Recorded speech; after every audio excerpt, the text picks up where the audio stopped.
Well, in the last episode, we didn't get too many books. We got three. Let's take a look at them. We got Physicalities of the Werewolf.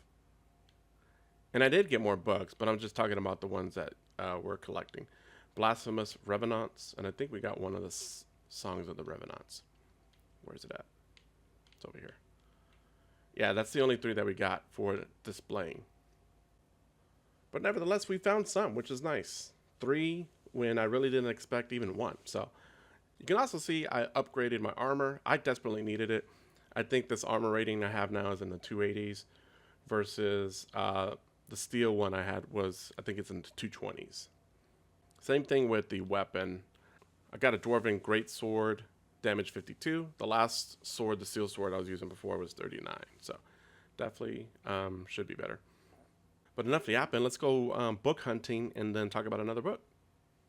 Project Hail Mary. All right, so this is the It book right now. There's an insanely high fever pitch around everybody wanting to read or listen to the audiobook, which both are great. And since the movie has come out, it's skyrocketed to the #1 movie in America. So it's creating some really neat fan bases around the movie who've never read the book.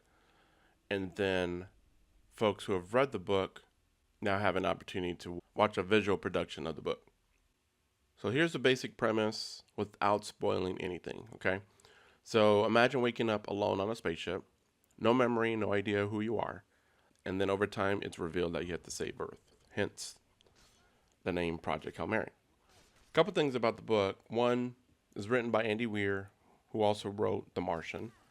That book came out in 2011, and then a movie came out in 2015. I think I read The Martian in 2012. Absolutely loved it.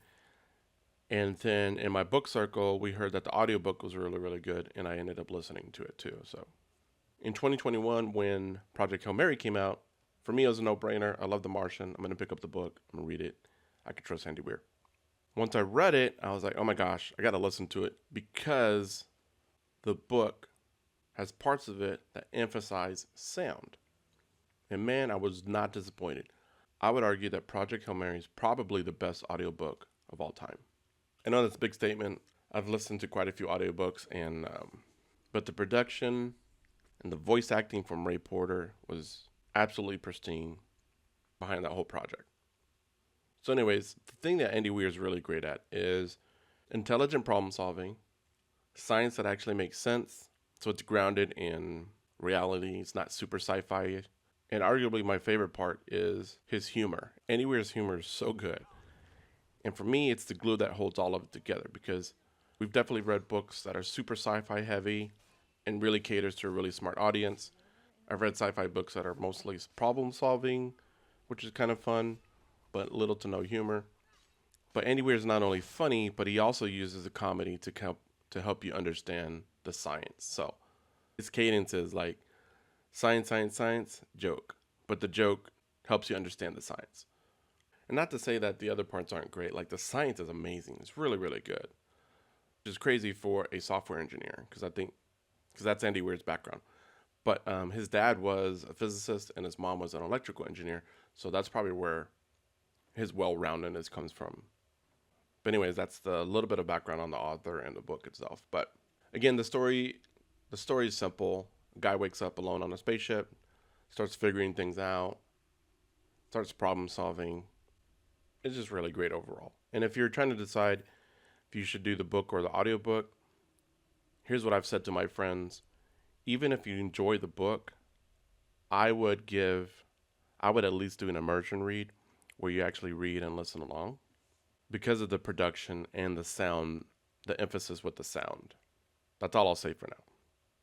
And of course, if you struggle with books, then listen to the book. Then go watch the movie. So now let's talk about the movie. First and foremost, the movie's great. But at this point, I'm going to reveal something that if you're like one of the few people who have not seen the trailer, because the trailer does reveal what I'm about to reveal. It's not like I'm going to spoil something pretty huge. But for book lovers, prior to the movie trailer coming out, this is one of the things we kept to ourselves when we recommended to others. Like everything I just talked about, what the book's about, what you can expect, is what I told my friends. And then the movie trailer came out and we were like, jaws dropped. We were like, Oh my God, why would they do that, right? So if you don't want to know what that is, and for whatever reason you haven't seen the movie trailer, then I'd probably stop the video here, go consume the media however you want, whether it be the book, audiobook, or movie, and then come back to this part. Okay, that was my spoiler warning. And for me, it's not even really a spoiler warning, since what I'm about to reveal is marketed literally everywhere when it comes to this movie. Like on TikTok, Facebook, it's in your face. So again, if you've missed it, and I'm the first person to reveal this, then then we need to study you. Sales and marketing needs to study you. So the big minor reveal is Rocky. Again, Rocky is marketed with Ryan Gosling, and all the ads, advertising, even TikTok includes Rocky on the Project Mary official page. So why is it a big deal? Well, when you read the book, Rocky isn't revealed until literally a little past halfway through the book. And then he steals the book, or steals the show. Or take it a step further, up to that point, it feels like Grace is the star of the show, and his problem solving and his mission to save Earth is the main star of the show. But when Rocky enters, it ends up being companionship and friendship that steals the show for the rest of the book. Very interesting twist, because for readers, you think you're literally reading like a different version of The Martian, where instead of trying to figure out how to survive and return back to Earth, you're trying to save Earth, but using the same logic and problem solving skills. But then holy crap, Rocky appears, and it is, in my opinion, the best part of the book. Which is why when we would tell people in our book circles, read or listen to the audiobook, we left that part out, because it's such an awesome experience to have that revealed, the reading versus watching. So we're kind of in an interesting space where pretty much from now on, everybody's going to know about Rocky. All right, so let's talk about the differences between the book and the movie. Which, by the way, if you haven't done either, and if I were you and I had a choice, I'd actually watch the movie first, then the book. And the reason being is the tonality of both books are a bit different. The book is very science, comedy complements, and then the companionship happens, right? The book is very grounded in mystery, problem solving, loads of science, friendship, and let's work together to problem solve.